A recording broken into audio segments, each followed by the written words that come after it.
এই লোকটাকে গত 15 বছর আগে কিডন্যাপ করে কিছু রহস্যময় মানুষরা, কিন্তু ডাইসু নামের লোকটা এত বছরও বুঝতে পারেনি যে কে, কারা বা কেন তাকে কিডন্যাপ করা হয়েছে।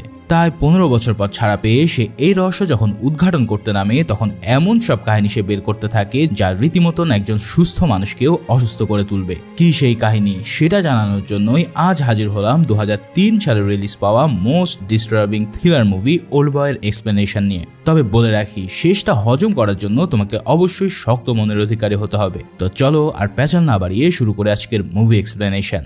মুভির শুরুতেই আমরা ডাইসু নামের এক লোককে দেখতে পাই যে পেশায় একজন ব্যবসায়ী। সে অনেক মদ পান করত।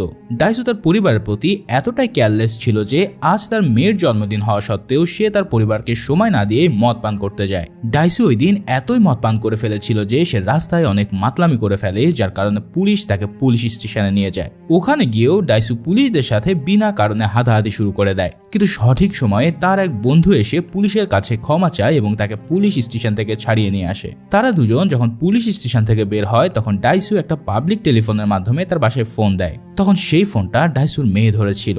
ডাইসু তার মেয়েকে জন্মদিনের শুভেচ্ছা জানায় এবং বলে আজ আমি দ্রুতই বাসায় চলে আসব। ডাইসুর এসব কথা বলা শেষ হলে ডাইসুর বন্ধু আরেকজনের সাথে কথা বলতে থাকে। ঠিক সেই সময় ডাইসু ফোন বুথেরই বাইরে ছিল। এদিকে ডাইসুর বন্ধুর যখন কথা বলা শেষ হয় তখন সে পিছনে তাকিয়ে দেখতে পারে ডাইসু আর সেখানে নেই। মানে হুট করেই ডাইসু সেখান থেকে রহস্যজনকভাবে উধাও হয়ে যায়। তবে পরের দৃশ্য দেখে আমরা বুঝতে পারি যে ডাইসু আসলে কোথাও উধাও হয়নি, তাকে আসলে কিডন্যাপ করে এক অজানা প্রাইভেট জেলে বন্দি করে রাখা হয়েছে।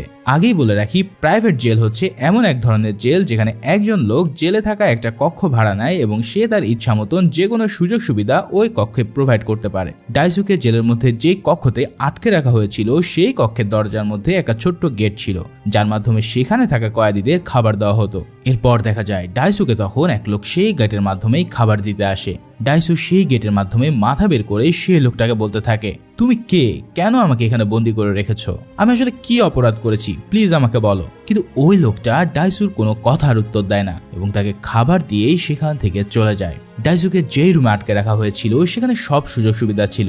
সেই রুমে একটা বিছানা, একটা টিভি, একটা ছবি এবং একটা ওয়াশরুম ছিল এবং ডাইসুকে রোজ খাবার হিসেবে মোমোস দেওয়া হতো। কিন্তু ডাইসু এটা বুঝতে পারছিল না যে কে বা কারা তাকে এই রুমে এভাবে আটকে রেখেছে। এভাবেই সময় যেতে যেতে প্রায় 1 বছর চলে যায়। এই 1 বছরের মধ্যে ডাইসুর সাথে কেউ দেখা করতে আসতো না, আর এর কারণেই ডাইসু ধীরে ধীরে পাগল হতে থাকে। সেই রুমে কিছুদিন পর পর এক ধরনের গ্যাস ছাড়া হতো, যার মাধ্যমে ডাইসুকে বেহুশ করে ফেলা হয়। এরপর হুশ ফিরে আসলে ডাইসু দেখতে পায় যে তার চুল দাড়ি কেউ কেটে দিয়েছে এবং তাকে পরিষ্কার করে নতুন কাপড় চোপড় পরানো হয়েছে। এভাবে সেই লোকগুলো একদিন এসে ডাইসুর রুমে থাকা একটা গ্লাস এবং ডাইসুর শরীর থেকে 1 সিরিঞ্জ রক্ত নিয়ে যায়। তবে কিছুদিন পর ডাইসু অবাক হয়ে টিভিতে দেখতে পায় যে কেউ তার স্ত্রীকে হত্যা করেছে, যার কারণে পুলিশ ধারণা করে নেয় যে ডাইসুর স্ত্রীকে ডাইসু নিজে হত্যা করে কোথাও পালিয়ে গেছে। এছাড়াও পুলিশ আশেপাশের লোক থেকে এটা জানতে পারে যে ডাইসু প্রায় 1 বছর ধরে লাপাত্তা এবং সে তার স্ত্রীর সাথে সবসময় ঝগড়া করত। এই সব ঘটনা দেখে ডাইসু পুরোপুরি ভিতর থেকে ভেঙে যায়। সে বুঝতে পারে না যে কোন অপরাধে তার সাথে এমন কিছু ঘটছে। সে তো এমন কোনো অপরাধ করেনি যে তাকে এভাবে শাস্তি দেওয়া হচ্ছে। সে এতটাই ভেঙে পড়েছিল যে ডাইসু সেখান থেকে একটা কাঁচ নিয়ে নিজের হাতের রক কেটে নিজেকে মেরে ফেলতে চায়। কিন্তু যারা ডাইসুকে কিডন্যাপ করেছিল তারা ডাইসুকে এমনটি করতে দেয় না। ডাইসু মরার আগেই তাকে বেহুশ করা হয় এবং তাকে চিকিৎসা করে আবারও সেই রুমে হস্তান্তর করে ফেলা হয়। তবে ডাইসু এখানেই থেমে থাকে না। সে বিভিন্নভাবে নিজের জান নেওয়ার চেষ্টা করে, কিন্তু অপহরণকারীরা প্রতিবারই তাকে বাঁচিয়ে নেয়। এই সব কিছু দেখে মনে হচ্ছে যে অপহরণকারীরাই চায় যে ডাইসু যেন বেঁচে থাকুক। ডাইসুকে প্রতিদিনের খাবার হিসেবে যে মোমোস দেওয়া হতো তার সাথে একটা চপস্টিকও দেওয়া হয়। ডাইসু সেই চপস্টিকের মাধ্যমে সেখানে থাকা একটা দেওয়াল খোদাই করতে শুরু করে। তবে ডাইসু বুঝতে পারে যে এই দেওয়ালটা খোদাই করতে তার প্রায় অনেক বছর সময় লাগবে। এর জন্য সে জেলে থাকা প্রতিটা বছর কাটানোর জন্য তার হাতে একটা করে ট্যালির চিহ্ন এঁকে রাখত। এদিকে ডাইসু রুমে থাকা একটা ডায়েরির মধ্যে তার ছোটবেলা থেকে শুরু করে আজ পর্যন্ত যত অপকর্ম করেছে তার একটা লিস্ট করতে থাকে। কিন্তু সে এমন কিছু খুঁজে পায় না যে যার কারণে কেউ তাকে এত বড় শাস্তি দিতে পারে। এই সব চিন্তা করে ডাইসুর মনে প্রতিশোধের আগুন জ্বলতে থাকে। সে নিজেকে প্রস্তুত করতে থাকে যাতে এইখান থেকে বের হয়ে সে ওই ব্যক্তিকে মারতে পারে যে তার এতগুলো বছর নষ্ট করেছে। এর জন্য সে রোজ টিভি দেখে বক্সিং প্র্যাকটিস করত। এভাবেই সময় যেতে যেতে প্রায় 15 বছর চলে যায়। এরই মধ্যে সে দেওয়ালে থাকা একটা ইট চপস্টিক দিয়ে গর্ত করে বের করে ফেলে। এত বছর পর সেই গর্তের বাইরের পরিবেশ দেখতে পেয়ে ডাইসু অনেক খুশি হয়ে যায়। ডাইসু তার একটা হাত বের করে বৃষ্টির পানির ফিল নেওয়া শুরু করে। তবে কিছুক্ষণ পরে সেই রুমে গ্যাস ছাড়ানো হয়। সেই গ্যাসের কারণে ডাইসু যখন বেহুশ হয় তখন সেই রুমে একজন মহিলা আসে, যে মূলত ডাইসুকে হিপনোটাইজ করার জন্য এসেছিল। সেই মহিলা ডাইসুকে বলতে থাকে, তুমি তোমার আশেপাশে সবুজ ঘাস দেখছো, আমি কি ঠিক বলছি? ডাইসু এর জবাবে বলে, হ্যাঁ তুমি ঠিকই বলছো। এবং এটা বলার পরেই ডাইসু সেখানেই ঘুমিয়ে পড়ে। পরের দিন ডাইসুকে একটা ব্যাগে করে কোনো একটা খোলা মাঠে ছেড়ে দেওয়া হয়। যেহেতু ডাইসুকে 15 বছর পর বাইরে ছাড়া হয়েছে, সেহেতু ডাইসু যখন সেই ব্যাগ থেকে বের হয় সেই সূর্যের আলো মোটেও সহ্য করতে পারে না, যার ফলে সে বাইরে থাকা কোনো কিছুই দেখতে পাচ্ছিল না। তবে বেশ কিছুক্ষণের মধ্যেই ডাইসু বেশ নর্মাল হয়ে যায়। এরপর ডাইসু সেখানে একজন লোক দেখতে পায় যে ছাদ থেকে লাফ দিয়ে আত্মহত্যা করতে যাচ্ছিল। কিন্তু ডাইসু সেই লোকটার কাছে গিয়ে তাকে শুধরাতে শুরু করে। যেহেতু ডাইসু 15 বছর ধরে কোনো মানুষকে দেখেনি, তাই সে এই লোকটাকে আজব ভাবে দেখতে শুরু করে। তার সাথে ঘটে যাওয়া সকল ঘটনা বলতে থাকে এবং সেই লোকটিকে বোঝাতে থাকে যে যেন সে আত্মহত্যা না করে। তবে এত কিছু বোঝানোর পরেও যখন ডাইসু সেখান থেকে চলে যায়, ঠিক সেই সময় লোকটি বিল্ডিং থেকে লাফ দিয়ে আত্মহত্যা করে বসে। তবে মজার ব্যাপার হচ্ছে এই সব কিছু দেখেও ডাইসুর মনে কোনো ফিলিংসই আসে না, কারণ সে মনে মনে ভাবতে থাকে যে কেমন আজব এক দুনিয়া। যখন আমরা খুশি থাকি তখন আমাদের সাথে সবাই থাকে, কিন্তু যখন আমরা দুঃখী থাকি তখন আমাদের সাথে কেউই থাকে না। ডাইসুকে যেই সময় বাইরে ছাড়া হয়েছিল সেই টাইমলাইনটা ছিল 2003 সাল, যার কারণে ডাইসুর কাছে এই দুনিয়াটা একদম নতুন ছিল। ডাইসু একটা অ্যাকুরিয়ামের দোকানের সামনে গিয়ে মাছ দেখতে থাকে। তবে ঠিক তখনই একজন ভিক্ষুক ডাইসুর পাশে এসে বসে। সে এসে ডাইসুকে একটা মোবাইল ফোন ও একটা মানি ব্যাগ দেয়, যার মধ্যে অনেক টাকা ছিল। সেই লোকটি ডাইসুকে বলতে থাকে, তুমি আমাকে কিছু জিজ্ঞেস করো না, কারণ আমি কিছুই জানি না, আমি জাস্ট টাকার জন্য তোমাকে এই জিনিসগুলো দিতে এসেছি। এই সব কিছু বলে লোকটা সেখান থেকে চলে যায়। এরপর আমরা ডাইসুকে একটা রেস্টুরেন্টে দেখতে পাই। সেখানে থাকা একজন মেয়ে কর্মচারী ডাইসুকে বলতে থাকে যে, আপনি কি এখানে প্রায়ই আসেন? আপনার চেহারা কেমন যেন চেনা চেনা লাগছে। ডাইসু এর জবাবে বলে, আমারও আপনার চেহারা কেমন যেন চেনা চেনা লাগে। তবে কিছুক্ষণ পর ডাইসুকে দেওয়া সেই মোবাইল ফোনে অপহরণকারীদেরই একটা কল আসে। কল রিসিভ করার পর সেই অপহরণকারী ডাইসুকে বলতে থাকে, তোমার কেমন লাগছে এরকম বন্দি দশা থেকে ছাড়া পেয়ে? ডাইসু এর উত্তরে কিছুই বলে না এবং একটাই প্রশ্ন করতে থাকে যে, তুমি কে এবং কেন আমাকে এত বছর এভাবে আটকে রেখেছো? অপহরণকারী এর জবাবে বলে, তুমি নিজেই ভাবো যে আমি আসলে কে। ডাইসু একে একে সবার নাম বলতে থাকে, কিন্তু অপহরণকারী বলে যে এদের একজনের মধ্যেও আমি নেই। এরপর সে বলে, তুমি তোমার জীবনের শুরু থেকে শেষ পর্যন্ত একবার চোখ বুলাও এবং মনে করতে থাকো যে কি অপরাধে আমি তোমাকে এমন শাস্তি দিতে পারি। আমি জানি খুব জলদি তুমি সেই অপরাধের কারণও বের করে ফেলতে পারবে। এছাড়াও সে বলে, আমি তোমার অপেক্ষায় বসে আছি, তোমার সাথে দেখা করতে আমার খুব ইচ্ছা হচ্ছে, তাই জলদি করো এবং আমার কাছে চলে আসো। ডাইসু তাকে বলতে থাকে, তুমি আমাকে কেন হিপনোটাইজ করে রেখেছিলে? কিন্তু সে আর কিছু না বলে ফোনটা কেটে দেয়। তবে ফোনটা কাটার পর ডাইসুকে একটু চিন্তিত দেখায়। ডাইসুকে এভাবে দেখে সে রেস্টুরেন্টে থাকা মেয়েটি ডাইসুর হাত ধরে। তবে সেই সময় সঙ্গে সঙ্গে ডাইসু অজ্ঞান হয়ে যায়। ডাইসুকে এভাবে দেখেই সেই মেয়েটার মায়া হয় এবং সে ডাইসুকে নিয়ে তার বাড়িতে চলে যায়। পরের দিন ডাইসু যখন ঘুম থেকে ওঠে তখন সে ওই মেয়েটাকে দেখতে পায় যার সাথে তার রেস্টুরেন্টে দেখা হয়েছিল। সেই মেয়েটার নাম হচ্ছে মিডো। মিডো ডাইসুর লেখা সেই ডায়েরিটা পড়তে থাকে, যেটা সে ওই জেলে বসে লিখেছিল। কিন্তু এই জিনিসটা ডাইসুর পছন্দ হয় না এবং সে মিডোর থেকে সেই ডায়েরিগুলো কেড়ে নেয়। কিন্তু ডাইসুর জীবনে ঘটে যাওয়া সকল ঘটনা জানার পর মিডো ডাইসুর প্রতি একটু দুর্বল হয়ে পড়ে। এখন ডাইসুর জীবনে দুটোই লক্ষ্য থাকে, এক হচ্ছে সেই অপহরণকারীকে খুঁজে বের করা এবং অন্যটা হচ্ছে তার মেয়েকে খুঁজে বের করা। ডাইসুর স্ত্রী মারা গেছে, কিন্তু তার মেয়ে তো এখনো বেঁচে আছে। এর জন্য সে আগে তার মেয়েকে খোঁজা শুরু করে। এখন সে তো একজন অপরাধী, যার কারণে সে এখন তার ফ্যামিলির সাথে দেখা করতে পারবে না। এর জন্য সে মিডোকে ইউজ করতে চায়, যার ফলে সে মিডোকে ইউজ করতে চায় তার মেয়ের সম্পর্কে কিছু তথ্য বের করার জন্য। ডাইসু মিডোকে একটা মহিলার কাছে পাঠায়। সেখান থেকে মিডো জানতে পারে যে ডাইসুর মেয়েকে ওই সময় একজন সুইডিশ ফ্যামিলি দত্তক নিয়ে নেয় এবং এখন মনে হয় তার মেয়ে সুইডেনে আছে। এখন এই সব কথাবার্তা শুনে ডাইসু ফাইনালি তার মেয়েকেও খোঁজা বন্ধ করে দেয়। তবে এরপরেই ডাইসু সেই অপহরণকারীকে খুঁজে বের করার মিশনে নেমে পড়ে। এদিকে দেখা যায় সে এবং মিডো একটা রেস্টুরেন্টে খাবার খেতে যায়। সেখানে তারা খাবার হিসেবে মোমোস খাচ্ছিল। তখনই ডাইসুর সেই জেলের কথা মনে পড়ে, কারণ জেলে থাকা 15 বছর ধরেই ডাইসুকে জাস্ট খাবার হিসেবে মোমোস দেওয়া হতো, যার ফলে ওই মোমোসের টেস্ট সে কখনোই ভুলতে পারবে না। এখন এই মোমোস খাওয়া দেখে ডাইসুর মাথায় এক বুদ্ধি খেলে যায়। সে ওই এলাকায় থাকা সকল রেস্টুরেন্টের মোমোস টেস্ট করতে থাকে। ফাইনালি ধীরে ধীরে সে ওই রেস্টুরেন্ট পেয়ে যায় যেখান থেকে তাকে মোমোস দেওয়া হতো। এরপর সে ওই রেস্টুরেন্টে থাকা ডেলিভারি বয়ের পিছু করতে থাকে। পিছু করতে করতে সে ওই জেলে চলে যায় যেখানে তাকে 15 বছর ধরে আটকে রাখা হয়েছিল। এরপর সেখানে গিয়ে ডাইসু জানতে পারে যে এটা একটা প্রাইভেট জেল যেখানে টাকার বদলে লোকদের বন্দি করে রাখা হয়। ডাইসু সেই জেলে থাকা ম্যানেজারকে বলতে থাকে যে কেন তুমি আমাকে এখানে 15 বছর ধরে আটকে রেখেছো।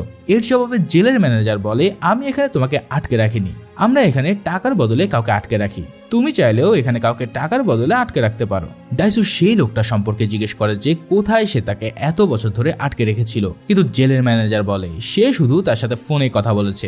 ডাইসু এবার সেই লোকটা সম্পর্কে তাকে জিজ্ঞেস করে যাকে সে এতদিন খুঁজে বেড়াচ্ছে, কিন্তু জেলের ম্যানেজার বলে যে সে শুধু তার সাথে ফোনে কথা বলেছে, যার ফলে তার সাথে তার কোনোদিন সামনাসামনি দেখা হয়নি। তবে হ্যাঁ, সে তার ভয়েস কল রেকর্ড করে রেখেছিল। এখন ডাইসু যদি চায় তাহলে সেটা ওখান থেকে নিয়ে যেতে পারে, কিন্তু ডাইসু এতটাই ক্ষেপেছিল যে সে ওই ম্যানেজারের সকল দাঁত তুলে নেয় এবং সেই ভয়েস রেকর্ডারটাও নিয়ে চলে যায়। তবে বের হয়ে যাওয়ার সময় জেলে থাকা সকল বডিগার্ড ডাইসুকে মারার জন্য অপেক্ষা করতে থাকে। ডাইসু সেখানে থাকা সকল বডিগার্ডদেরকে মারতে শুরু করে, কিন্তু তারা সংখ্যায় বেশি হওয়ায় ডাইসু তাদের সাথে পেরে উঠছিল না। তবে ফাইনালি কোনো মতেন সে সকল বডিগার্ডদের মেরে সেখান থেকে বেরিয়ে আসে, কিন্তু সে এতটাই আহত ছিল যে সে দাঁড়াতে পর্যন্ত পারছিল না, তার পুরো শরীর রক্তে মাখা ছিল। ঠিক তখনই সেখানে থাকা একজন লোক ডাইসুকে সাহায্য করে এবং একটা ট্যাক্সিতে বসিয়ে দেয়। সেই লোকটা ওই ট্যাক্সি ড্রাইভারকে মিডোর বাড়ির অ্যাড্রেস দেয় এবং তার ভাড়াও দিয়ে দেয়। এর জন্য ডাইসু সেই লোকটাকে ধন্যবাদ জানায়, যার উত্তরে ওই লোকটা বলে যে ইউ আর ওয়েলকাম ডাইসু। এই কথা শুনে ডাইসু পুরোই অবাক হয়ে যায়। এর উপরে তার এটাও মনে পড়ে যে এই লোক মিডোর অ্যাড্রেস পেল কি করে, এছাড়াও তার নাম তো তার জানার কথা না। তবে ডাইসুর শরীরে এতটুকু শক্তি ছিল না যে সে ওই লোকটাকে ধরবে, যার ফলে কিছুক্ষণ পর ডাইসু সেই ট্যাক্সির মধ্যেই বেহুশ হয়ে যায়। এবার হুশ আসার পর ডাইসু তার পাশে মিডোকে দেখতে পায় যে তার পুরো শরীরকে ব্যান্ডেজ করে দিচ্ছিল। এবার ডাইসু সেই ভয়েস মেসেজটা শুনতে থাকে যেটা সে ওই জেল থেকে নিয়ে এসেছিল। সেই ভয়েস রেকর্ডে অপহরণকারী এবং জেলের ম্যানেজারের সাথে কথোপকথন ছিল। অপহরণকারী বলে তোমাকে একজন লোককে 15 বছর তোমার জেলে রাখতে হবে, কিন্তু এটা লক্ষ্য রাখতে হবে যে সে যেন পাগল না হয়ে যায়। তখন জেলের ম্যানেজার বলে তাহলে তাকে 2 দিন পর পর ড্রাগস দিতে হবে। এই সব কথা শুনে ওই ম্যানেজার বলতে থাকে যে তাহলে তাকে 2 দিন পর পর একটা ড্রাগস দিতে হবে। এছাড়াও সে আরো বলে যে তুমি কোন অপরাধে ওকে এত বছরের জেল খাটাবে। তবে অপহরণকারী জাস্ট একটা কথাই বলে তার সাথে ফোন রেখে দেয়। পরের দৃশ্যে আমরা ডাইসুকে দেখতে পাই যে তার বন্ধুদের সাথে দেখা করতে গিয়েছিল। এই সেই বন্ধু যাকে আমরা মুভির শুরুতে দেখেছিলাম। ডাইসুর বন্ধু ডাইসুকে দেখে কান্নায় ভেঙে পড়ে। ডাইসুর সাথে ঘটে যাওয়া সকল ঘটনা তার বন্ধুর সাথে শেয়ার করে। সকল ঘটনা শোনার পর ডাইসুর বন্ধু বলে আমার মনে হয় তোমার কোনো বন্ধুই তোমার সাথে এমন করেছে।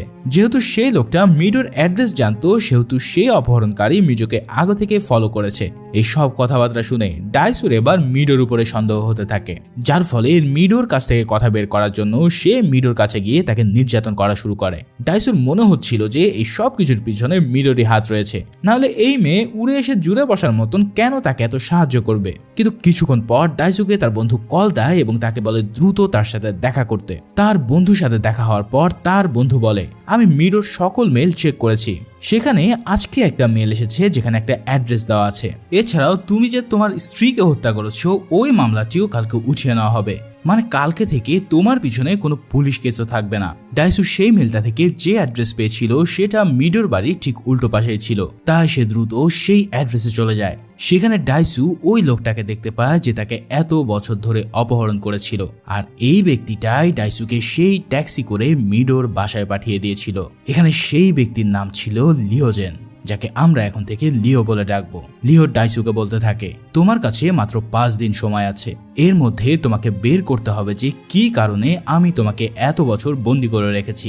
এটা যদি তুমি বের করতে না পারো তাহলে তুমি যতজন মেয়েকে এখন পর্যন্ত ভালোবেসেছো তাদের সকলকে আমি মেরে ফেলবো, আর এই লিস্টের মধ্যে মিডো ও তোমার মেয়েও আছে। এই কথাগুলো শুনে ডাইসু পুরোই খেপে যায় এবং লিওকে মারার জন্য কলার চেপে ধরে। তবে এখানে লিও তাকে বলে আমার বুকে একটা প্রেস মেকার বসানো আছে এবং এই প্রেস মেকারটা বন্ধ করার জন্য আমি একটা রিমোটও বানিয়েছি, যেটা এই মুহূর্তে আমার হাতে রয়েছে। তুমি যদি 5 দিনের মধ্যে বের করতে পারো যে কি কারণে আমি তোমাকে কিডন্যাপ করেছি, তাহলে আমি নিজেই এই বাটনটা চাপ দিয়ে নিজেকে মেরে ফেলবো। এছাড়াও আমি আসার সময় মিডোর দরজা খুলে রাখতে দেখেছি, আমি জানি না সেই লোকগুলো মিডোর সাথে কি করতে চলেছে। আসলে তুমি নিজে নিজের শত্রু বাড়িয়েছো। কি দরকার ছিল ওই দিন জেলের ম্যানেজারকে শাস্তি দেওয়ার? এই সব শুনে ডাইসু ভয় পেয়ে যায় এবং জলদি মিডোর বাসার দিকে যেতে থাকে। তবে সেখানে গিয়ে সে মিডোকে পুরো উলঙ্গ অবস্থায় দেখতে পায়। ওইখানে থাকা লোকগুলো মিডোর গলায় তখন ছুরি ধরেছিল। জেলের ম্যানেজার ডাইসুকে মারতেই যাবে, ঠিক তখনই একজন লোক সেই ম্যানেজারকে টাকায় ভর্তি একটা ব্যাগ দেয় এবং তাদের দুজনকে ছেড়ে দিতে বলে, যার কারণে টাকা পেয়ে সেই ম্যানেজারও সেখান থেকে চলে যায়। কিন্তু তখনই ডাইসু তাকে বলে ওঠে, আমি তোমার সেই হাত কেটে ফেলবো যার মাধ্যমে তুমি মিডোকে ধরেছো। এই কথা শুনে সেই ম্যানেজার হাসতে থাকে এবং বলে, তাহলে তুই আমার জিব্বাটার কি করবি? তার মানে হলো সেই ম্যানেজার জিহবা দিয়েও মিডোকে ধরেছিল। এরপর ডাইসু মিডোকে নিয়ে চলে যায় অনেক দূরে, কারণ তারা দুজনেই অনেক ভয় পেয়ে গিয়েছিল। তারা আশ্রয় নেয় দূরের একটা হোটেলে। অনেকদিন একসাথে থাকার কারণে তারা একে অপরকে ভালোবাসতে শুরু করে, যার ফলে সেই রাতেই তারা দুজনেই ফিজিক্যাল হয়। পরের দিন ডাইসু তার রুমে একটা বক্স দেখতে পায়। তবে সবচেয়ে ভয়ঙ্কর ব্যাপার হলো সেই বক্সে ওই ম্যানেজারেরই কাটা হাত ছিল, যেটা ডাইসু গতদিনে কেটে নিতে চেয়েছিল। এই সব দেখে ডাইসু বুঝতে পারে যে লিও তাদের সকল গোপন কথাবার্তা শুনে ফেলছে। এই সব দেখে ডাইসু বুঝতে পারে যে লিও তাদের সকল কথোপকথন শুনেছে এবং সেই ম্যানেজারকে বাঁচানোর পিছনে লিওরই হাত ছিল। এখন ডাইসুর মনে সন্দেহ হতে থাকে যে তার শরীরে হয়তো কোনো একটা চিপ লাগানো আছে, যার কারণে সে একটা শপিং মলে যায় এবং তার পুরো শরীর চেক আপ করে। এই চেক আপ করার পর ডাইসু তার জামা কাপড়ে অনেকগুলো ট্রান্সমিটার দেখতে পায়, আর এটা দেখার পর সে সেগুলোকে ডাস্টবিনে ফেলে দেয়। এরপর ডাইসু এবং মিডো সেই বন্ধুর সাথে দেখা করে। মিডোকে যে মেল থেকে মেসেজ দেওয়া হয়েছিল তারা সেই মেলটা চেক করতে থাকে। সেই মেল চেক করার পর তারা একটা স্কুল সম্পর্কে জানতে পারে, যার নাম ছিল সংনক হাই স্কুল। এটা দেখে ডাইসু পুরোই অবাক হয়ে যায়, কারণ তার দুইজন বন্ধু সেই স্কুলে পড়াশোনা করেছিল। যার ফলে সে বলতে থাকে, তার মানে লিওর সাথে আমার শত্রুতা এই স্কুল লাইফ থেকেই। এখন দুয়ে দুয়ে চার মিলে যাওয়ার কারণে সে স্কুলের পুরাতন সকল তথ্য তদন্ত করতে শুরু করে। সেখানে থাকা একটা পুরাতন অ্যালবামে ডাইসু লিওর ছবিও দেখতে পায়। তার পাশে একটা গ্রুপ ফটো ছিল, কিন্তু সেখানে থাকা একজন মেয়ের মুখ ঢাকা রয়েছে। ডাইসু একটু একটু করে সেই মেয়েটার চেহারা মনে আনতে শুরু করে। ডাইসুর এতটুকু মনে আসে যে সেই মেয়েটার নাম ছিল লুসিনহা, কিন্তু বাকি কোনো কিছুই তার ঠিক মনে পড়ছে না। এই জন্য সে তার এক ক্লাসমেটের সাথে দেখা করতে যায়। ডাইসু তার ক্লাসমেটকে লুসিনহার ব্যাপারে জিজ্ঞেস করে। তবে ডাইসুর কথা শুনে সেই মেয়েটা বলে ওঠে, ওর ব্যাপারে তো সবচেয়ে তোমার বন্ধুই ভালো জানে। এখন এটা শুনে ডাইসু তার বন্ধুকে কল দেয়, তুই কি লুসিনহা নামে কোনো মেয়েকে চিনতি? এর জবাবে তার বন্ধু বলে, হ্যাঁ আমি তো সেই মেয়েটাকে চিনি, ও তো একটা ক্যারেক্টারলেস মেয়ে, তার তো চরিত্র অনেক খারাপ ছিল এবং তার পেটে তারই বয়ফ্রেন্ডের বাচ্চা ছিল, যার কারণে সে আত্মহত্যা করেছে। ডাইসুর বন্ধু সেই কথাগুলো লিও পাশ থেকে শুনছিল।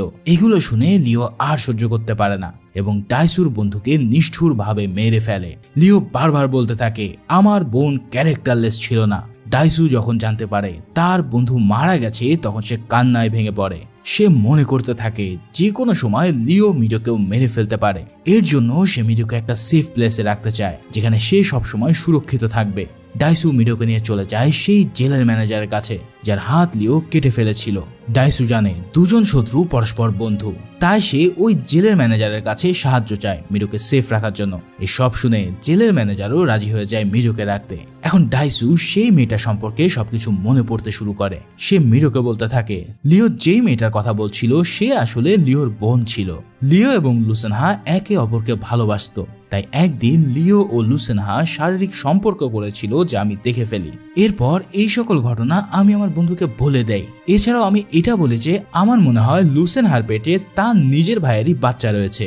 এখন আমি বুঝতে পারছি আমার এই অল্প একটা কথায় আজ আমার এই পরিণতি হয়েছে। তবে আমার বন্ধুকে আমি বলেছিলাম যে এগুলো কাউকে না বলতে, কিন্তু আমার বন্ধু কোনো কথা শোনে না এবং পরের দিন পুরো স্কুলে সেই তথ্য ছড়িয়ে দেয়। এটা জানার পর লুসিনহা আর সহ্য করতে পারে না এবং একটা নদীতে লাফ দিয়ে আত্মহত্যা করে বসে। এই সকল ঘটনা শোনার পর মিডো বলে, লিও তোমাকে কেন 5 দিনই বা সময় দিয়েছে? এর জবাবে ডাইসু বলে, 5 দিনের সময় দেওয়ার কারণ হচ্ছে আজ মানে 5 জুলাই তার বোন মারা গিয়েছিল, আর এই জন্যই সে আমাকে 5 দিনের সময় দিয়েছে। মিডো তখন বলে, তুমি তো সকল সত্যই এখন জেনে গেছো, চলো আমরা দূরে কোথাও যাই যাতে কেউ আমাদেরকে খুঁজে না পায়। কিন্তু ডাইসু এটা কোনোভাবেই মানে না। সে বলতে থাকে যে আমার জীবনে প্রতিশোধ নেওয়াটা একটা মোটিভ হয়ে গেছে।